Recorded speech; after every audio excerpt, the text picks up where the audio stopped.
Hi everyone, Assalamualaikum and good evening. So today live with me, teacher Farhana. So today's subject is about English. So as you can see, the title for today is about action. So what is action means? Action means something like kata kerja ataupun perbuatan. So in English, we used to call action as the same as verb. So in English, actually, we can use two ways in how we want to include verbs in sentences. So there are two ways, okay, to include verbs in sentences. So let's see what are the ways to include verbs in sentences. So the first one is active voice. We use active voice to include verbs in sentences. So what is active voice? In Malay, we used to call it as ayat active. So let's now look at this example for active voice. I smashed the bottle of poison. Okay, why is it called as active voice? This is because in active voice, usually we have the subject at the front, subject, and then it follows with the verb. Smash is the verb, and then lastly is the object. So we use the keywords SBO for active voice. So the subject is clearly the person who smashed the bottle. Okay, if I ask you, who smashed the bottle? I smashed the bottle of poison. Okay?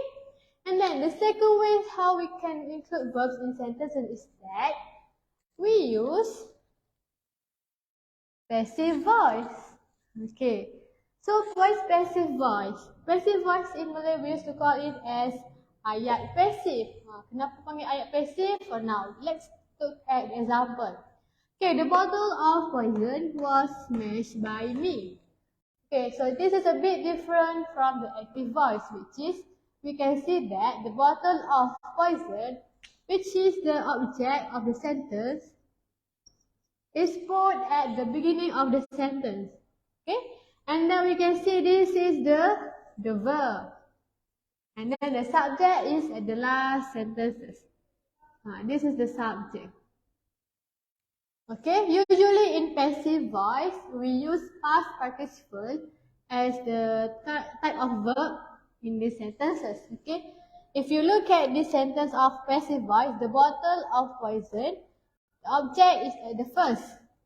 So we use OVS, object, verb, subject. Okay, different from active voice. Active voice, we usually put the subject at the beginning, but then passive voice, we usually put the object at the beginning of the sentence. Okay, but then there is some cases that's special, which passive voice also used to give signs or instruction or anything in a public. So for example, in a park or in a shop, I give an example. All breakages must be paid for. Okay, this is an example for passive voice, which is we can see clearly that all breakages here is the object. But then the subject is not mentioned. Siapa yang buat? Siapa yang kena bayar ni? It didn't mention. Okay. So if we don't want to include the subject, it is acceptable to in passive voice. Okay. That's the special thing about passive voice. If we want to compare it with active voice. Okay. Must be paid for is the verb in these sentences.